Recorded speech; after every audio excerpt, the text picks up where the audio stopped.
Surprise. Welcome in the CHGO Bears Podcast.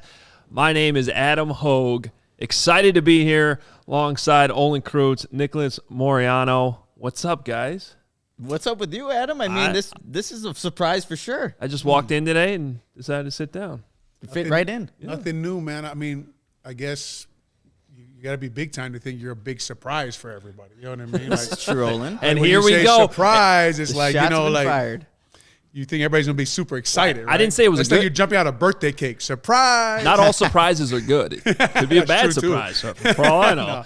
No, that's a good surprise, man, Adam. I'm happy to be here with you guys today. Yeah, this is Talking going Bears. to be fun. The CHGO Bears Podcast presented by PointsBet. Use promo code CHGO when you sign up to live your bet life. Well, I'm excited to be here, guys. I think this is just such a cool thing that you guys launched on Friday. It was sad I wasn't here on Friday, but you guys did an outstanding job, and I'm just pumped to be here today.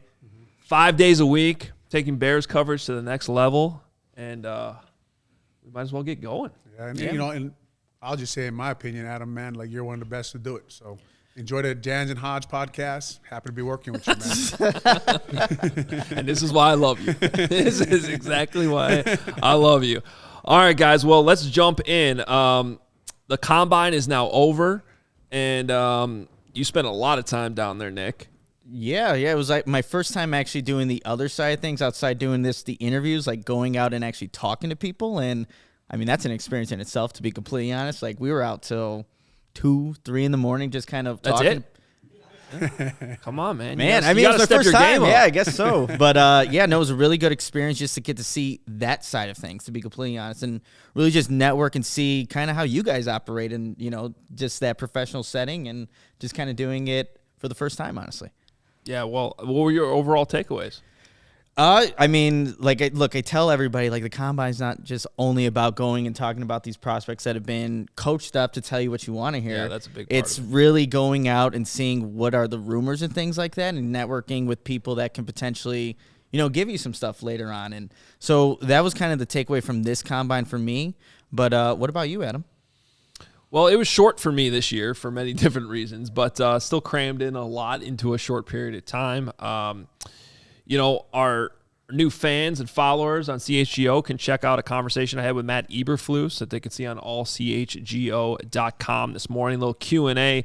And something I kind of want to start the show with today, because I had a chance to talk to Matt Eberflus about, there's been a lot of talk about this hits principle, right? It's the backbone of what he's going to be as the Bears head coach. So it matters. It matters. And one of my questions to him that I had going into this was just, okay, we hear all about it. We know what it stands for now, the hustle, the intensity, the takeaways, being smart situationally. But when those players get in the building in April, how is it actually going to be implemented? How is it actually going to be graded on a daily basis? Because this is something he emphasized to me. It's every snap of every practice, every game. By the way, it sounds incredibly grueling for the coaching staff, quite frankly, that they have to go through this, pretty much watch every snap of practice 11 times to grade out every single player on their hustle. So, Olin, I wanted to ask this to you, because he kind of admitted to me, they're still trying to figure out how this is going to work on the offensive side of the ball. He's been doing this on defense. He's installed this on defense. And I asked him straight up, okay, for Justin Fields, though, how does this translate? And he admitted, it's going to be more mental for the quarterback. It's going to matter more about being situationally smart for the quarterback, because that's a huge part of it. And the takeaways, not turning the ball over, is going to be huge. But, it's not like they're going to ding him for not carrying out a block 40 yards downfield, because you don't want your quarterback doing that. So I'm just curious to see how this all works. Yeah, but if you talk about the quarterback, right, when you watch practices, and you guys have both coached and or played football, there is a way to finish your play, right? When I went down to New Orleans, I played with Drew Brees. He was the first guy I saw go through his whole progression after he threw the ball.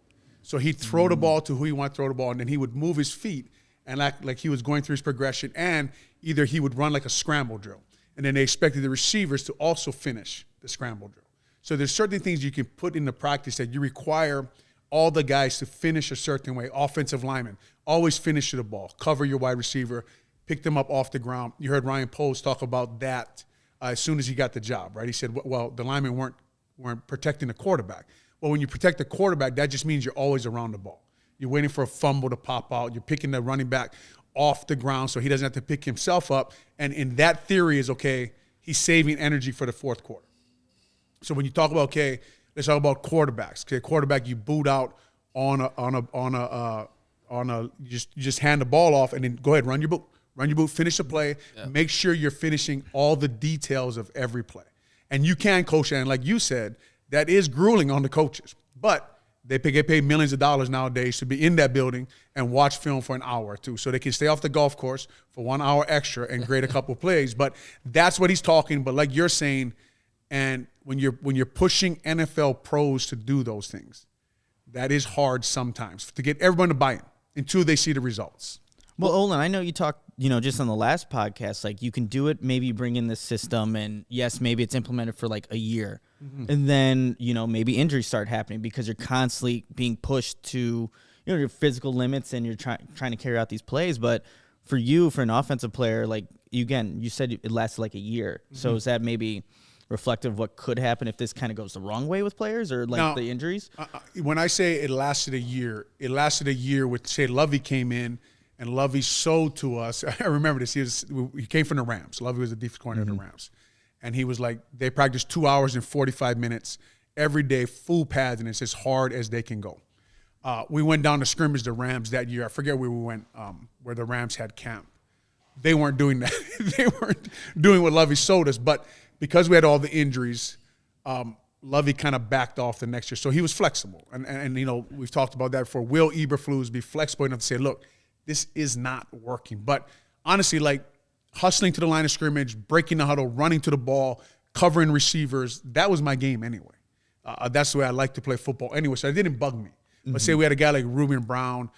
When he came here, he was an 8-time Pro Bowler from Buffalo. I think he was in his 10th year. Getting him to run to the ball on every play, that was hard. And I think I told this story last time, but Lovie called them out in team meeting. Put up the team meeting. You would imagine this is what Eberflus is talking about. I'm going to put up the film and team meeting practice tape and say, I want you covering, look here, an 8-time Pro Bowler is not doing it. And, of course, that rubbed Ruben the wrong way. Now, Ruben, he didn't let – but we went to the next practice, and we turned the film on, and Ruben was running in place. On the field. So for Ruben, I was running to the ball. But eventually, look, if a guy's a good football player, if he's doing his job on tape, Eberflus said, I watch tape. If the guy is – fighting his you-know-what off on tape every game. He's putting on tape what you want. He is the kind of football player you want, and then you back off just a little bit for an older guy, a pro. Well, you don't have to really cover all the time in practice. So let me ask you this. If, this hypothetical, if you're, let's just say it's you, but you're playing left tackle in this situation instead of center. It's a run to the right, okay, and David Montgomery breaks it for 30, 35 yards. You did your job on the left side, but you didn't necessarily run 20 yards downfield and afterwards. And then they did what you just brought up. They bring it up in film and they go, hey, you didn't check. You got a loaf here because you didn't run downfield. I mean, how would you react to that? Just depends on where you are in your career, right? Like Tevin Jenkins, he should be running down the damn field. He should finish his block.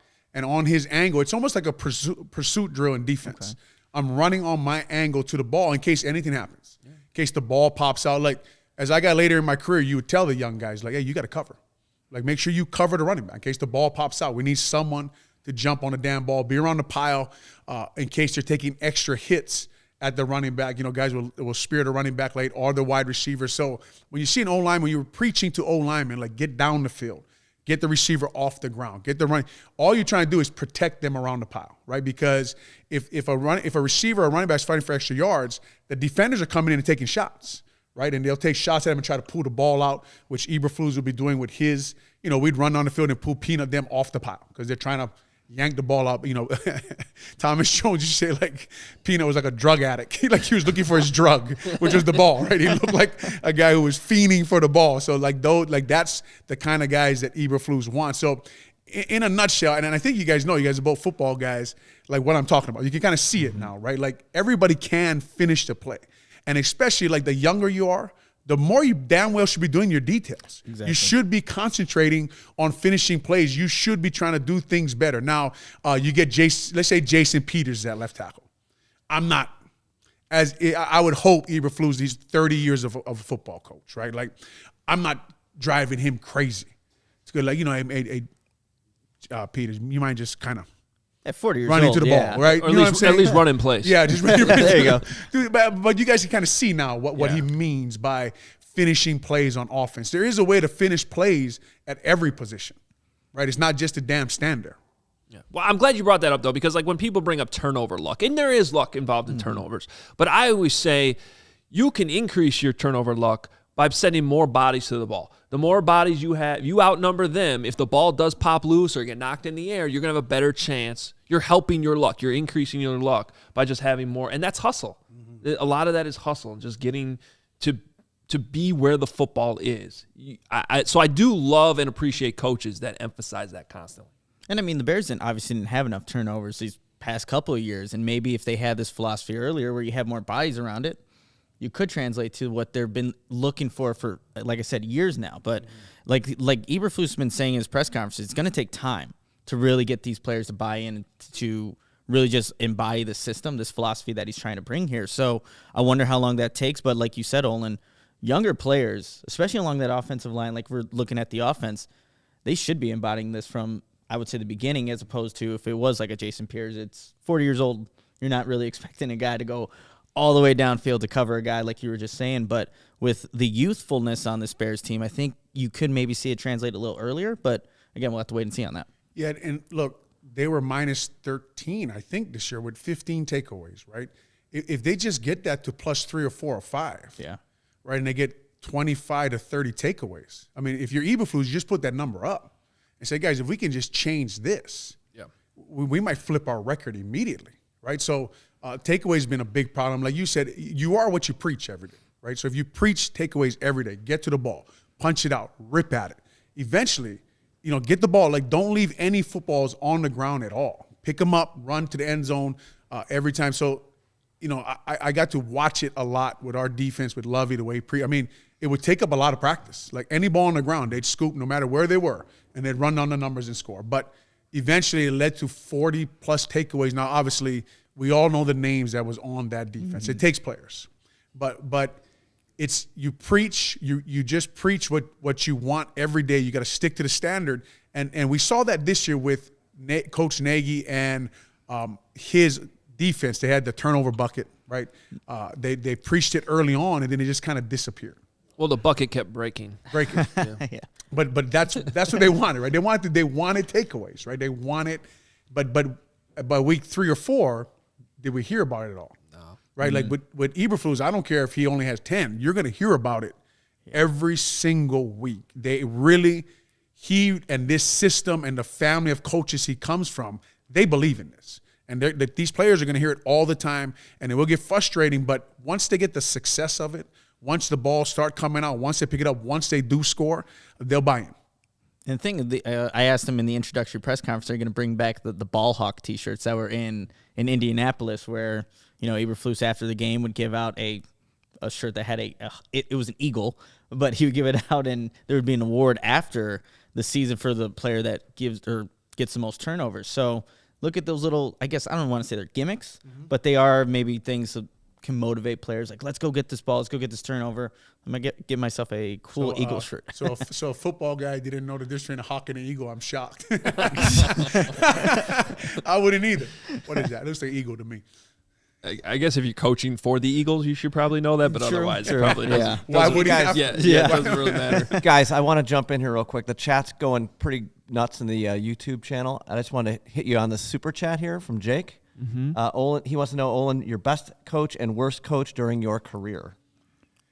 Well, I'm not going to take a shot at a worst coach. Everybody knows I'm a huge fan of Harry Hiestand. He just got hired again over there at Notre Dame. He's back in South Bend. He's become a good friend of mine.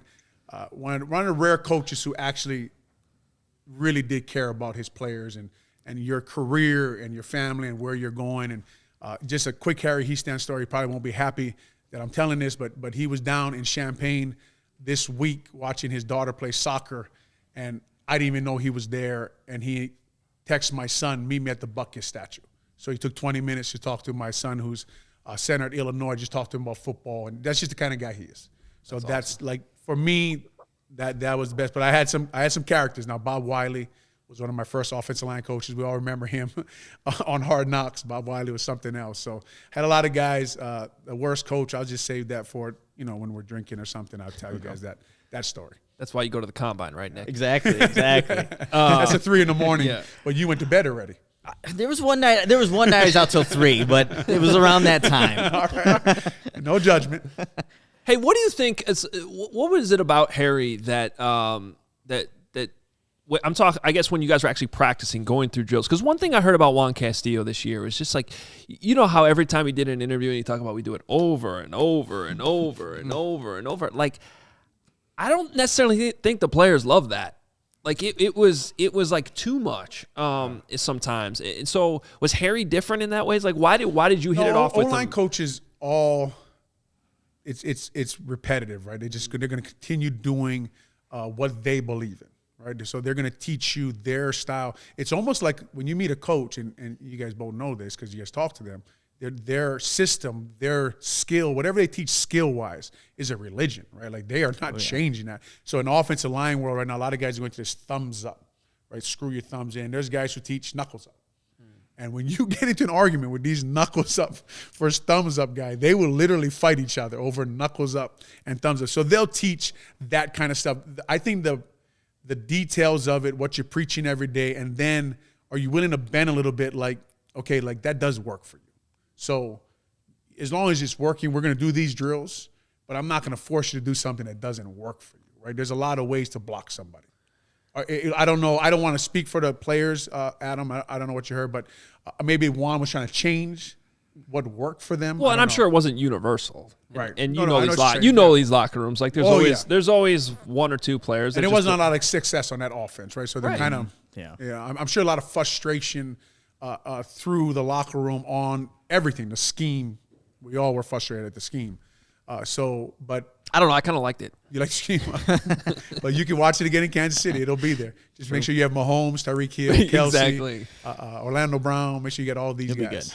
Be good. So one of the things that I think we've all been talking about, whether it's like specific to coaching technique to a player or how Matt Eberflus, we're talking about coaches adapting, right? Like so that's my big question. I think is, can you adapt on an individual basis with these players? Like you just said, Olin, hey, maybe the knuckles up work better for this player and he's just having more success. Well, then maybe that's okay. Like, and I think that the best coaches find ways to get through to individual players, to make those individual players the best. At that point, then you can put together 5 of your best offensive linemen. But if you make a guy completely uncomfortable, now I understand you want to have your hits principle, but I still think that they're going to have to adjust both on a smaller level with individual players and on a larger level too, where maybe it is going into year 2 and we're getting a little ahead of ourselves now, but going into year 2, you know what? This was a little overkill.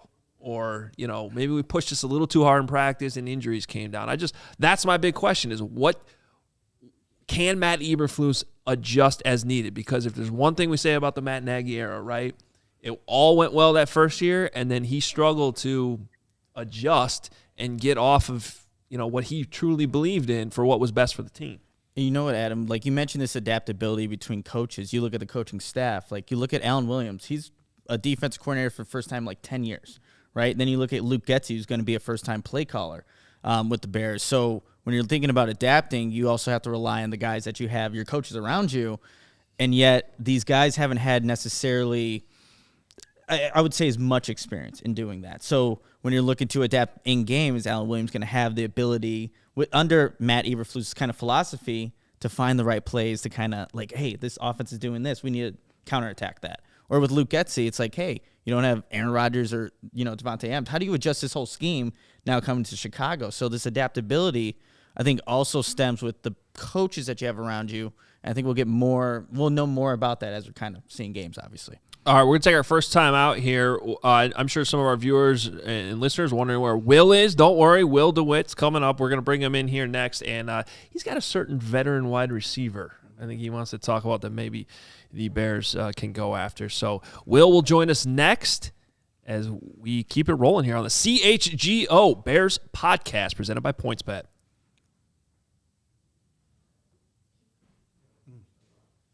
Best way to support CHGO is to download the PointsBet app and use code CHGO when you sign up. If you make a $50 or more first-time deposit, you'll receive a free CHGO membership, which unlocks all of our web content, and you'll even get a free shirt of your choice from the CHGO locker. That's a pretty sweet deal right there. You can get the free membership. If you have any questions, email pointsbet@allchgo.com. We'll help you out. Remember that PointsBet is your home for live in-game betting. They even have a new exclusive feature, live NBA same-game parlay for the first time ever. Build the perfect live same-game parlay only with PointsBet. Combine your favorite bets anytime during the game. And now is the time, if it didn't get drilled into your head over the weekend, by the way. Online sign-up is available in Illinois. You can actually download the PointsBet app right now and register your account from start to finish, all from your phone. Use code CHGO to get 2 risk-free bets up to $2,000. So really, what are you waiting for at this point? Once the game starts, don't just bet. Live your bet life with PointsBet. Gambling problem, call 1-800-522-4700.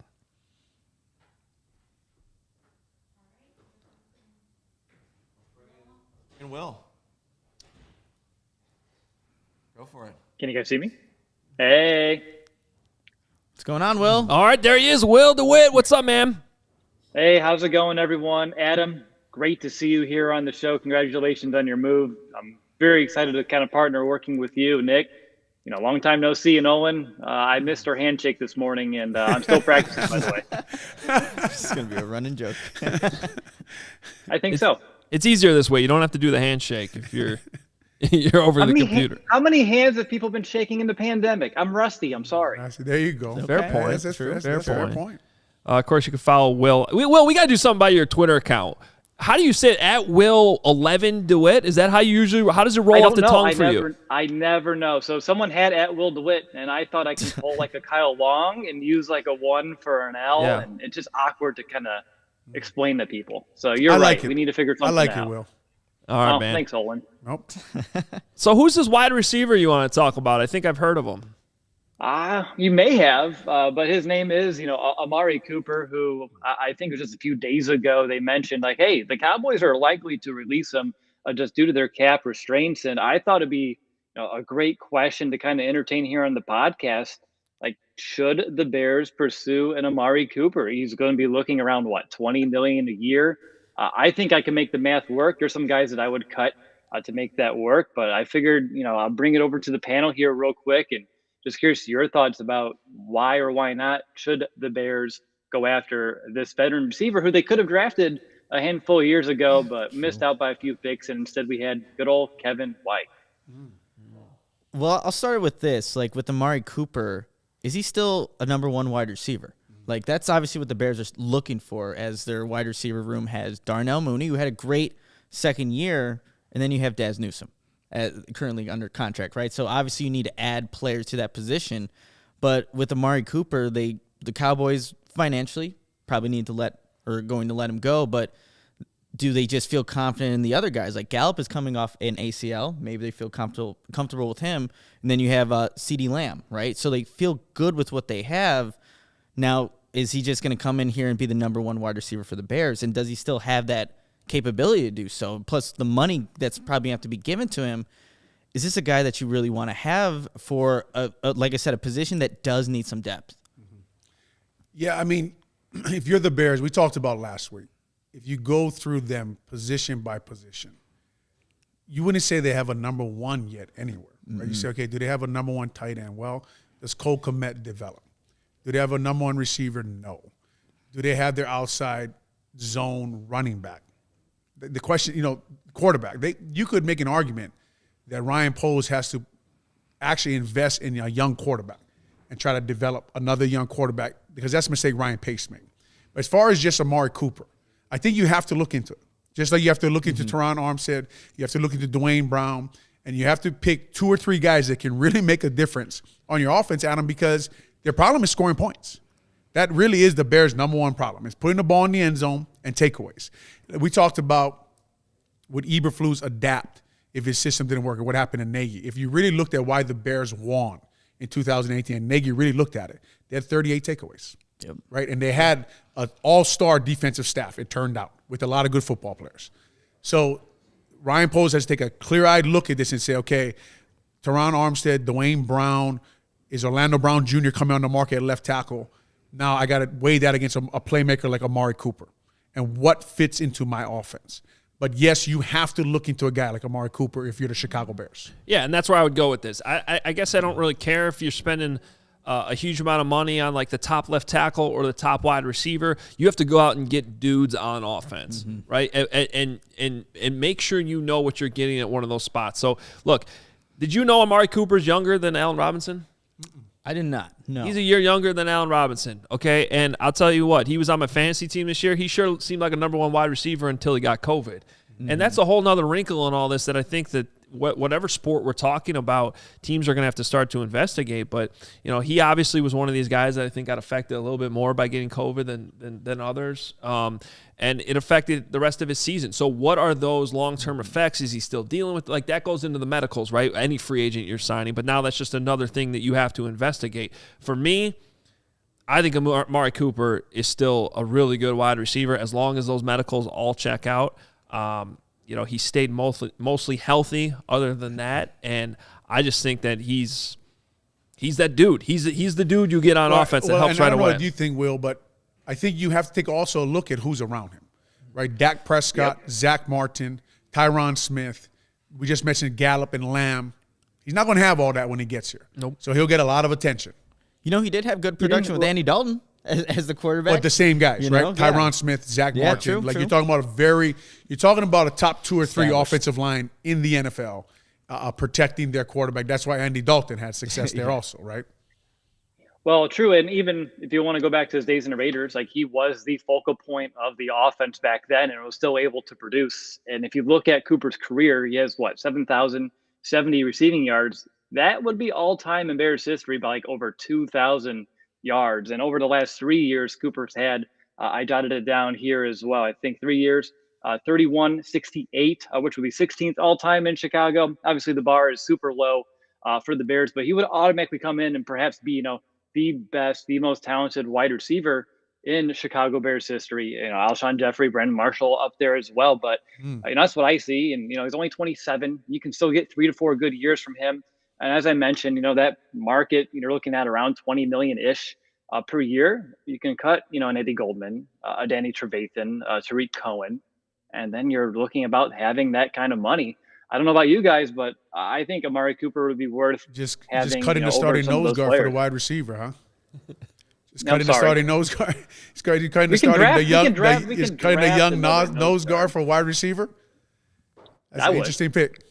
One of the reasons, guys, I don't mind spending some money on a wide receiver, a veteran, is because we've seen this plenty of times with wide receivers who the Bears have drafted. Like, that is a position where, sure, you have some outliers like Jamar Chase who have an instant impact.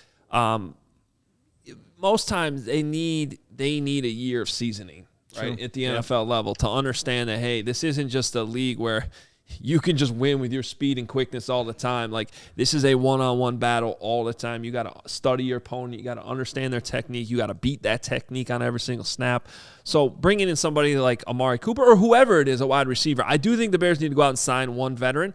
Sign one veteran who's established, draft one as well, and all of a sudden I think the group as a whole is better. Well, Luke Getsy was a wide receiver coach, right? And Devontae Adams raves about him. So you would think that he would be involved in the recruiting of Amari Cooper. And maybe Amari Cooper would want to play for a guy like Luke Getsy. But developing wide receivers, as you just said, Adam, has been a problem. Has been a problem for the Bears. Kevin White, right?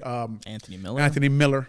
Right? None of these guys, Ridley, right? They've drafted these wide receivers who they have not developed, right? And it's been a problem on their offense developing players, and we see that they have a performance coach, and they're really going to emphasize the development of their football players and who they draft and who they already have on their roster. But wide receiver, I'm interested to see if a guy like Luke Getsy, being the offensive coordinator, can help some of these wide receivers take a jump.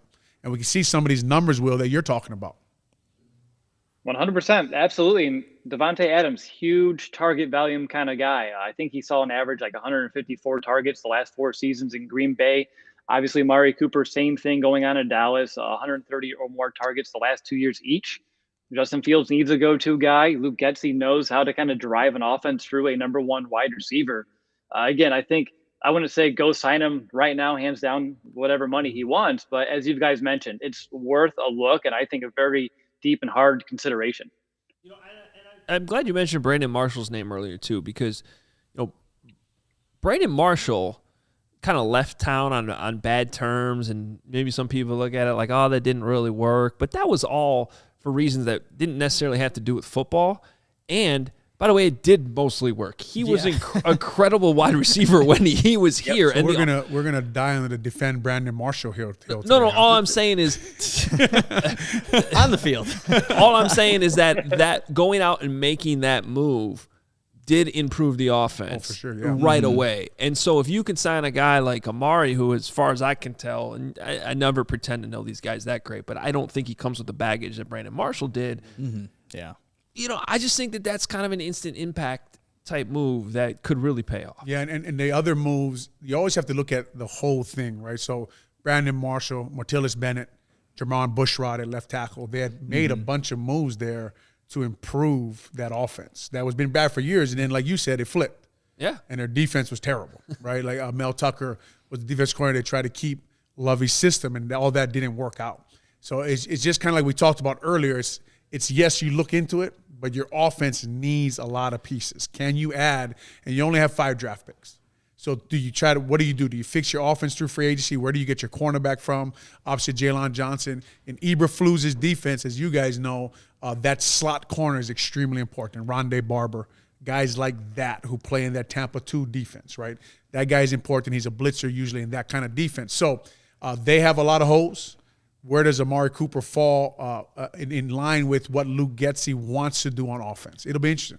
Absolutely, and that's where they got to find that balance. Like you said, the 5 draft picks, limited in capital. It's like, can we if we sign the big-time free agent, do we have enough to kind of increase the defense in areas like getting that opposite corner, getting another guard, center, whatever it may be? So that's going to be for the coaching staff to figure out, can we find that balance? Do we have the capital in terms of draft picks, money, to kind of add to each side of the ball?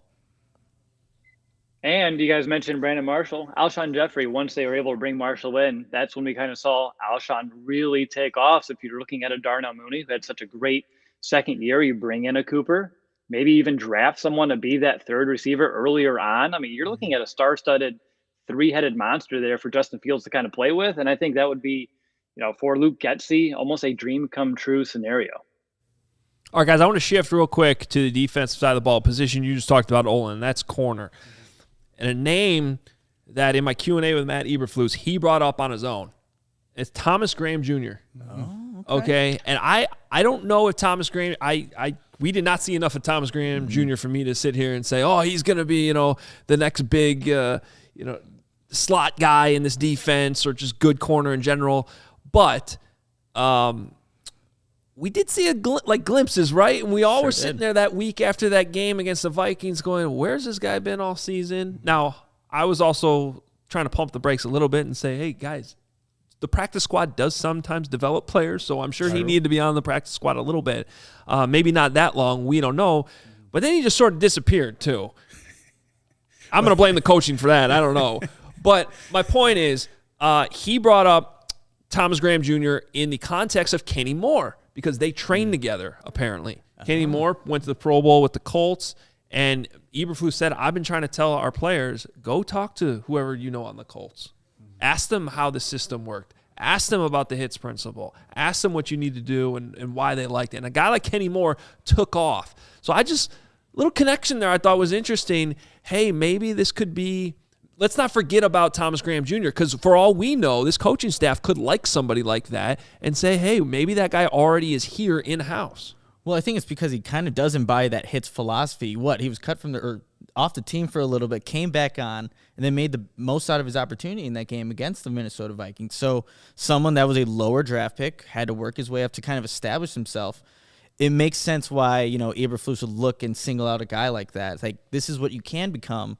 And if you embody this philosophy, who knows where you can kind of go with this opportunity. Yeah, and when you watch Thomas Graham Jr., you think about the switch to a little more zone, a little more eyes on the quarterback, help over the top, and a guy who uses as much as film study and studying his opponent and reacting to maybe formations and what they're aligning and reading defenses. Thomas Graham Jr. seems to excel in that. And really, when you watched him in preseason, right, guys, like you're wondering with all the struggles they had last year in their secondary, like, why don't you just try him, right? And when I watch him, I think to myself, can they move him into that slot?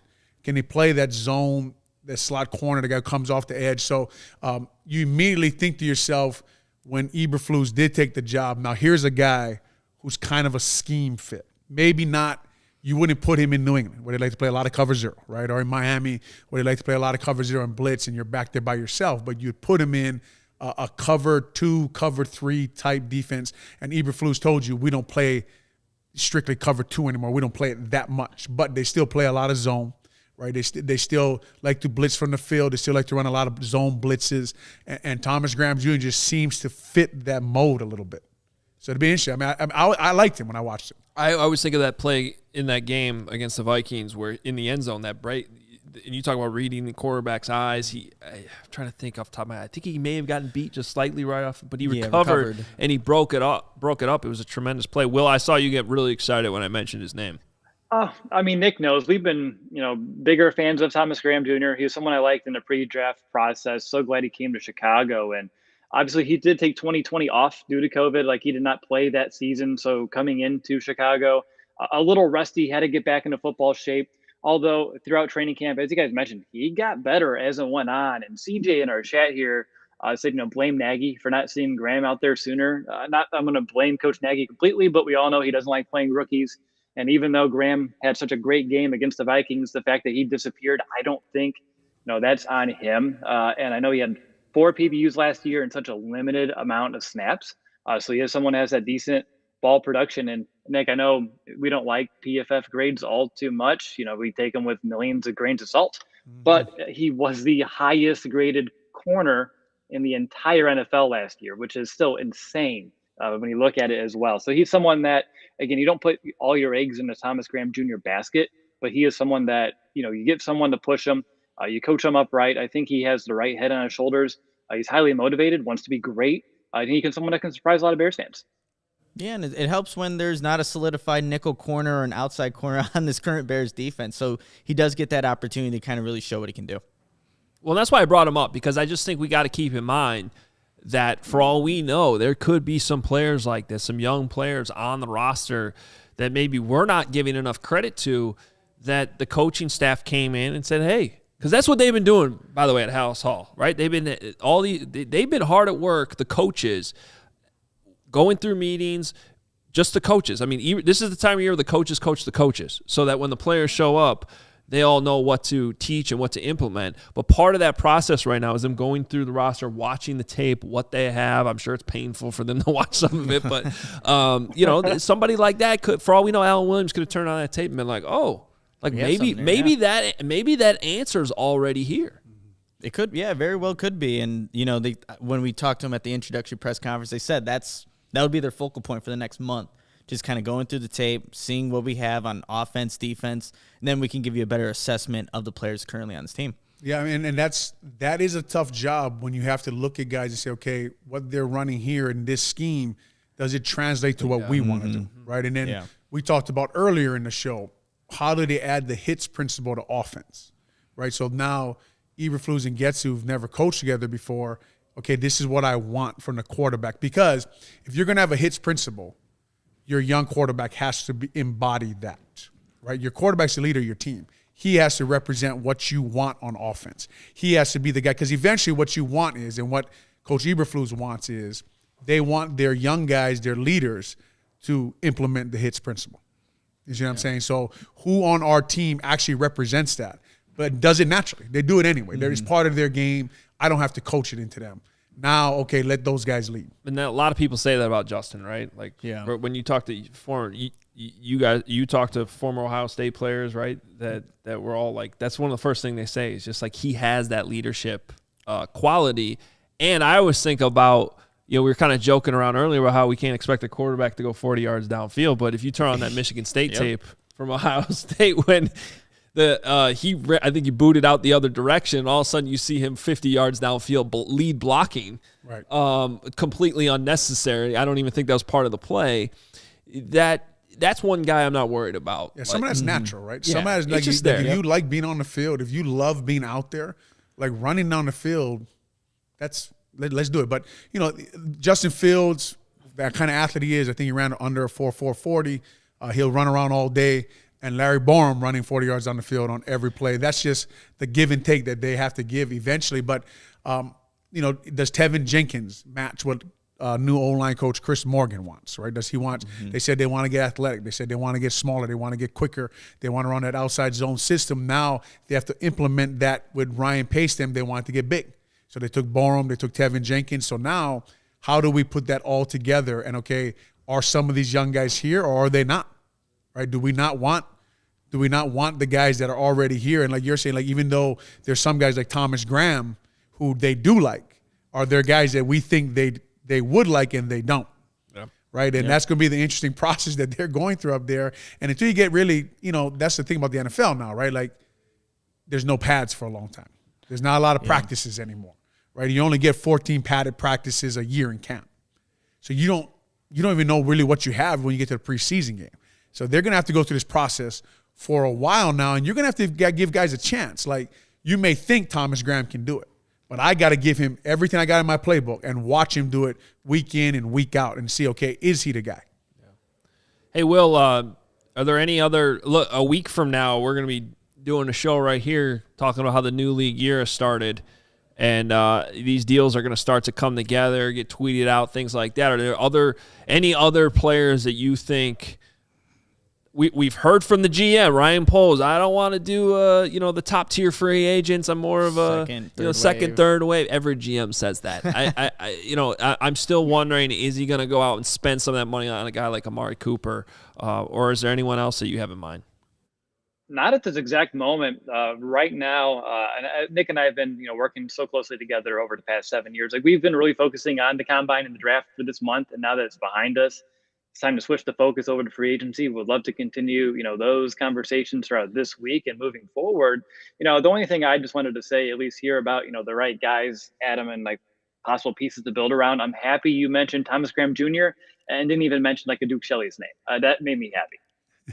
What would be interesting though, with this new, I always like to watch the new staff with Eberflus. He's a big part of the recruiting process of getting free agents to come here.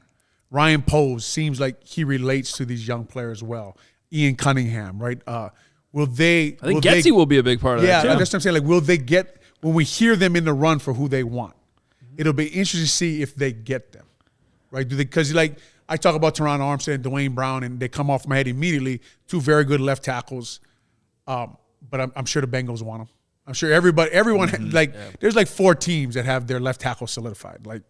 Most teams are looking for a left tackle. You don't make these guys. So these guys are going to be hot names in the process. So when you get like Amari Cooper, like a lot of teams want Amari Cooper. Sure. Right? If I can add Amari Cooper to a lot of these, Green Bay might want Amari Cooper, put him with Devontae Adams. You never know. After they give Aaron Rodgers $300 million, probably not. But it's going to be interesting to see, do they get the guys that they want? Right? They're recruiting. Can Eberflus sell the hit system? Teron Armstead comes, we're going to run the hit system. We'll make you run on the field. I think I'll go play for the Bengals then. Thank you very much, though. So it'll be interesting. Well, Olin, I wonder, like, with this pitch, like, they're obviously going to be a part of the recruiting process. Why would you want to come to Chicago? I wonder what they're selling these possible, maybe second and third wave free agents. Like, what's the benefit of you guys coming here? I wonder what they're kind of saying to these guys. Like, obviously, you have a young quarterback in Justin Fields, but we talked about in the last show, there's so many holes. We have a bunch of first-year coordinators that are coming into this spot for their first time. So, what is their pitch? Also, if you're a wide receiver, I'm picking up my phone. I'm calling Allen Robinson. Hey, what exactly happened? What did Moose say? Yeah, so and by the way, receivers go to die. Chicago's where. Yeah. But look, when I play for the Bears, you would say, like, if you come here and you win, that's a big, yeah. Like, you're legendary. That's it. Yeah. It's just, it's you know, you can go to Detroit and you can go to Cincinnati if you want. But have you ever seen the city of Chicago? All right, now come up here to Lake Forest where we actually practice and look at this suburb that we live in. This is one of the best teams to play for now in the whole NFL. Now, if you talk about just the city, the fan base, winning football here, where you practice, raising a family. I mean, me and my wife are from Hawaii. We live here. Right? It's a great place to raise your family. You know, Hawaii's a pretty damn good place. And it blows my mind how many players are like you, yes, Olin, around there that decide to stay around here with our awful winners. You coach with Jason McKee. He's here from Florida. Right? Yeah. So that's a good point. It's just a great, like, it's not a hard place to sell. It's just the Bears haven't done a lot of winning, the football side, in a long time. So that's what people get worried about. Will, thanks so much, man. We're going to take another time out here. Follow him on Twitter at WI11 DeWitt. Was 11 your number in high school as a wing T quarterback? I'm glad you remembered, Olin. It was not. They did not have 11 available for me, but it is like my lucky number and my favorite number. Who had 11? It does work out that way too. Who had 11? Geez, I don't even remember the kid's name. Probably didn't like him much. Probably didn't like his handshake. Exactly. Adam gets it. There he is. All right, there's Will DeWitt. Thanks, buddy. We're going to take another time out, and we'll come back. We have some combine crushes to talk about. Getting that year, some guys that really showed out this weekend, actually. Got kind of ridiculous. It was fun to follow on Twitter with some of that stuff. I don't know how they make watching guys in shorts just run straight in a straight line entertaining, but another good thing the NFL does somehow. So congrats to them. We'll take a time out, come back with those combine crushes here on the CHGO Bears Podcast.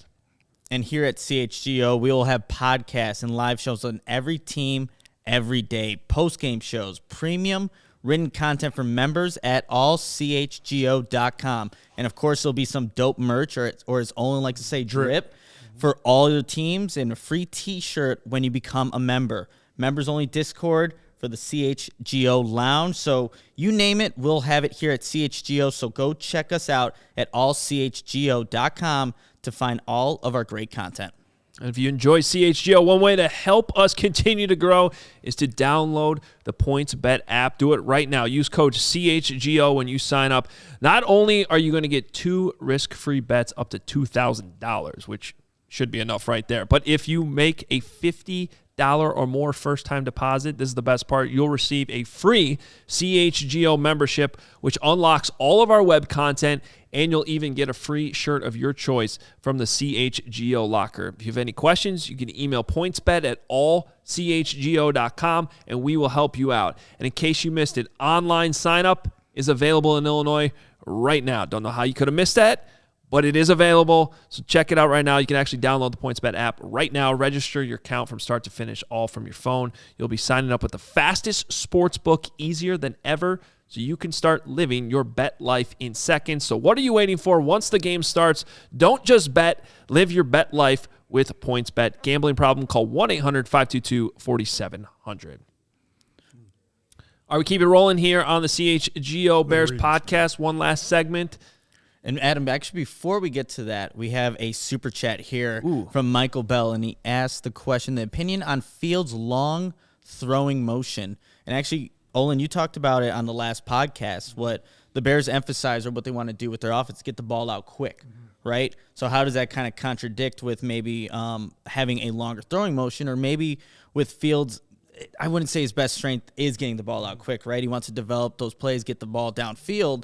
So, guys, any opinions on that? Whether this longer throwing motion can impact Fields and what it kind of could do to his game? I mean, I'll go back to some of my draft evaluation of him. Look, it's not a quick release, but I don't think it's a long release. It's a little bit. It didn't bother me during the season either. I think the problem is just you want his decision-making process to just be a little bit quicker, and that'll help. I don't necessarily think he has to change anything mechanically, because once you start going down that road, I like how the ball comes out of his hand. Oh, yeah. You've been to practices. You see it. That thing pops out of his hand. So I don't want that to get messed with. I just think that process of deciding where you're going to the ball and getting it out just needs to be quicker. Yeah, and some of that's just knowing the offense and then realizing the speed of the game. I know last year he said that he didn't think it was fast, and then they played Cleveland and it looked pretty fast to everybody. But it was more fast for the whole offense, not just Justin Fields. Not the preseason anymore. Yeah, he just doesn't – sometimes you want him to get the ball out faster. Coach Janoko, Coach Getsy, we'll see. We'll see what they emphasize for him, because a lot of that sometimes, and I'm no quarterback expert, but a lot of that's footwork, right? A lot of that's having your feet under you, getting the ball out. His arm is plenty strong enough to get it out quickly if he wants. He's a different kind of quarterback, right? So it'll be interesting to see if he does struggle with getting the ball out. Does it become something that Getsy and Janoko, how else can we use him? Can we use him in a Lamar Jackson fashion? Can we use him to run the ball sometimes to cover up that part of his game? Because sometimes, to be honest with you, in the RPO game last year, I thought he was taking a long time to get that ball out when he was trying to turn to get it out. So you saw some of why a lot of people questioned in the draft, could he play in the NFL when everything's sped up? You did see that on film sometimes, and it's going to be interesting to see his second-year jump, because I'm sure, like you guys know, whatever your weakness is, he's working on it. He's working on it right now somewhere. Wherever he trains, he has a quarterback specialist, and they're working on getting the damn ball out. And Getsy and Janoko watched your film, like Adam talked about earlier, and said, look, this is what we want you to work on for this offense. And if they want you to get the ball out, if that's what they said, what do you think they told him to work on? Exactly. Getting the ball exactly. out. We have another one here from Scotty in the Super Chat. Olin, what's your thoughts on Dieter for center? Dieter Eastland, correct? Yes. Yeah. Any thoughts there, Olin? I think Dieter could do it. I haven't seen a lot of him on film. Obviously, he's played guard mostly when he has played. A big guy, strong guy. Obviously, the center position all depends on your system and your scheme, but there's a lot of, you have to process a lot of information at that spot, and you have to direct a lot of traffic up there. You're almost like a traffic cop, point out who the line's going to, point out which way the line's sliding. Can Dieter handle all of that coming from, I think he came from a rugby background from South Africa, right? Ended up at Yale, went to a boarding school, I think in Massachusetts or something like that. But that he's an interesting option there, but it's funny because he's a big guy at center, right? And we just heard Chris Morgan say that and Ryan Pose with their film study say we want to get smaller, more like, I was looking at Adam, and I know, Nicholas, you guys do this too, but I was looking at Chris Morgan's background. So was it 2018 when they went to the Super Bowl in Atlanta? Yeah. That would be 17? Yeah. Did you see that coaching staff on offense? Oh, yeah. I mean, they had Shanahan, LaFleur, McDaniel, the guy with the Dolphins. They had the Jets offensive coordinator. Okay. And they had Keith Carter, who's now the Titans offensive line coach. Jeez. That whole staff. And then Tom Brady. And you wonder why teams go to the Super Bowl, right? Like, there's always a reason. Like, if you look at the Bears, the year they had, right? Ed Donatel, Vic Fangio, Brandon Staley. Wow, why was your defense so good? Well, Khalil Mack, right? Eddie Jackson. Why did Eddie Jackson have such a great year? Well, you have all those guys in the room putting you in positions to make plays. Which, by the way, Dan Quinn was the other finalist for the job, right? But I remember looking at that, like Jeff Albrecht, the Jets defense coordinator, was on that staff as a linebacker coach. Yeah. They were just stacked. So, and I remember talking about that when we actually kind of thought Dan was going to get the job at the last minute before they went with Eberflus. He assembled such a great staff as a first-time head coach, and that was like something that you wanted to give him credit for. You're like, oh, look, like, and now he's got even more connections. He's been in the league for so long. But then the downfall in Atlanta was when Shanahan left. He couldn't find that next OC. Yeah, he got Sarkisian, I think, right? He went with Steve Sarkisian. Yes, that's correct. Instead of promoting Matt LaFleur, right? Yeah. Yeah, he could. So the LaFleur went to, I don't know, I'd have to follow. Anyway, I just saw that, I think he went to McVay, right? I mean, 2018. No, he was on Sean McVay's staff for a little bit. And it's kind of like you look through 2005 and 2006 and just look at Lovey's staffs, right? Ron Rivera, and then when they got good again, it was Rob Marinelli. Like, they just it's not a mystery why these teams are good for a while. I remember looking back at 2001 season. We played the Eagles in 2002 in the playoffs. I remember thinking, man, I wonder who was on that staff. I remember thinking while we played them, gosh, it seems like they know every play we're running in that playoff game in 2002 at Soldier Field, the one Jim Miller got hit by Hugh Douglas. You remember that game? Yeah. So their staff now was Jim Johnson. I don't know if you guys remember defense coordinator Jim Johnson. He came with like the double A gap blitz. I hate saying that because that might not be true, but that's the first time I remember the double A gap blitz. Ron Rivera, Sean McDermott, Leslie Frazier. You know what I mean? Like there's a reason. You're like, well, how do they know all the plays? Well, maybe they do. Maybe they do know. You know what I mean? So anyway, like we were talking about earlier, Adam and Nick's off camera. One of the worries about this staff they assembled at Hallis Hall is we don't know a lot about them. So even though they have to fix the team, man, we are learning about the staff. Then they hired Rusty Jones's guy, Jimmy Arthur. I know Jim, he was here when I was here, but it's his first time being a strength coach, right? So they have a lot of first-time guys in their jobs, and it's going to be interesting. And they all have to now grow together. So that's going to be an interesting, like, you know, Coach Nagy had Vic Fangio. Vic, you could argue, is the best defense coordinator in the league at the time. Mm-hmm. Yep. Probably still is if he wants to come out of retirement at any time, right? So this staff, just so many. Anybody who says they have the answers for what the Bears are about to do, they're lying to you. No, because we don't know the staff. You don't know. Yeah, and you don't know Poles. And you don't know Ian Cunningham. These are guys, I didn't look at Cunningham's age, but what is Poles, 37? Yep, 37 right, what years is old. Cunningham? I mean, they've never run a building. You know, that's the first time I saw him with that clicker in his hand that the Bears do. Like, that's the first time he's run a room.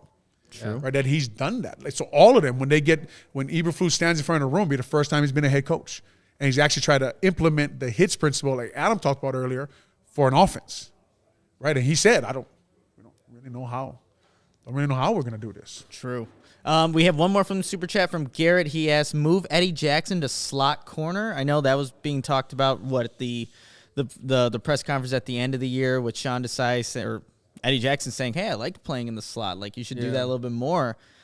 With this defense, Olin, do you think it would be better to have him down there, or you want him to be roaming around as a too high safety look? I'd rather see him play a Mike Brown type role in this defense. I don't know what you think, Adam. I'm sure you studied it also, but I forget the coach had a safety, Bob Sanders. Oh, yeah, from Iowa. Bob Sanders was so man, what an animal. Anyway, a John Lynch type. Now Eddie's got way more range. They're two different players, but that kind of guy where, like, they're almost the captain of the defense. And you just the guy who's always making plays, always in the right place, coached by the right. Allen Williams, I think secondary is his expertise. Yep. Mm-hmm. So I'd like to see Eddie take a jump there. I'd like to see Eddie back with a guy like Ed Donatel was that kind of coach, right? Ed Donatel, the new Vikings defense corner. I think that's right. He's with the Vikings now, but Ed's that kind of guy where you get to the facility and he gives you the game plan and says, look, this is what you'll be looking for. Look for this. Make these damn plays. I don't know what you think, but I like to leave Eddie there. Yeah, I also don't necessarily think that he's the answer for that such an important position, that slot corner, as we've talked about, such a key piece of this defense. And I don't know that he was any better there than safety. I think my hope with Eddie Jackson is that this hits principle actually brings out the best in him to turn him into that guy who really is around the football all the time. Because if he is around the football, we know what he can do with it. We've seen it. It just hasn't happened enough. And so that's where I think this is either going to go one or two ways with Eddie Jackson. I think either this defense is going to be perfect for him and he's going to get his hands on the ball more, or there's just going to have to kind of be a come-to-Jesus moment and be like, all right, 2018 was his best year in the NFL, and I have to find a different answer. Regardless of where he's playing, they just need to get the best out of him because we saw the impact. He changed games. Man. He did that in 2018 consistently. He was in the running for Defensive Player of the Year for a little bit there.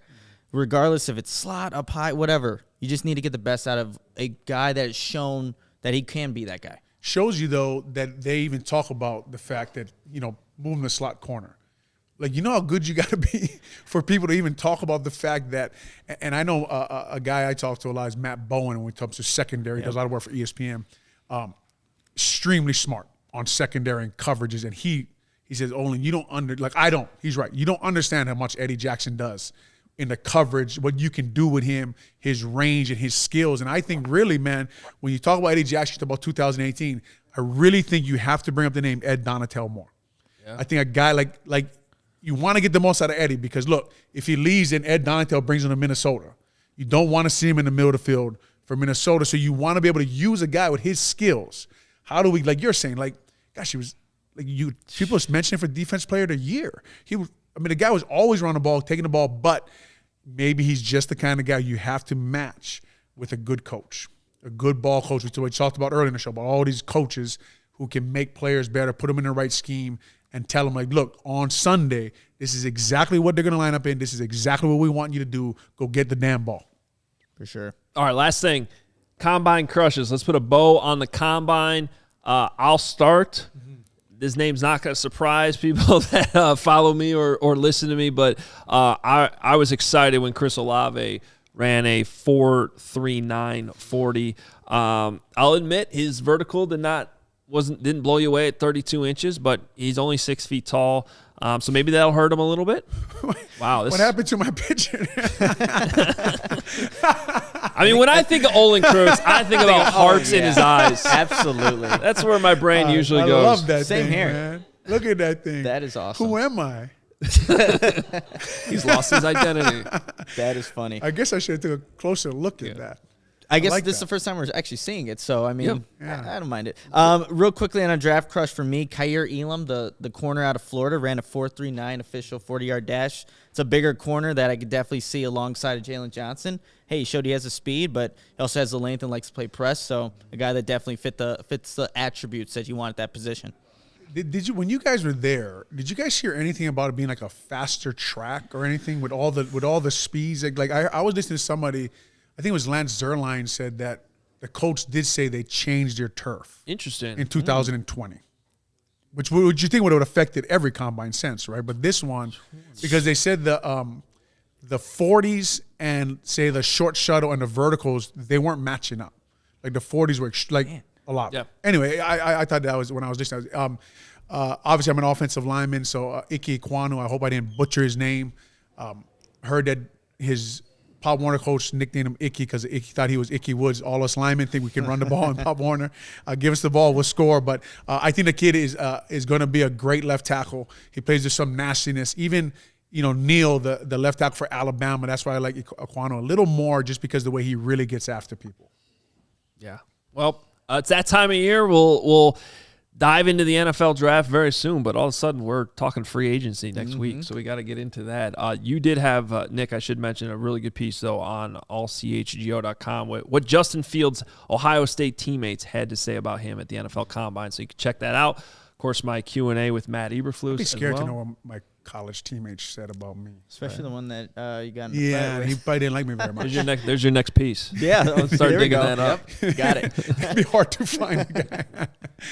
All right, guys. Well, this has been a blast today. Yeah. It's awesome, fun to kick this thing off with you guys. I'm looking forward to where this thing goes over the next coming days and weeks, of course, and it's not going to stop. 5 days a week, Monday through Friday, right here, the CHGO Bears Podcast. I'm Adam Hoge, Nicholas Moreano, Olin Kreutz, Will DeWitt as well earlier on the show. Thanks so much. This is just the start, guys. We'll talk to you tomorrow. CHGO.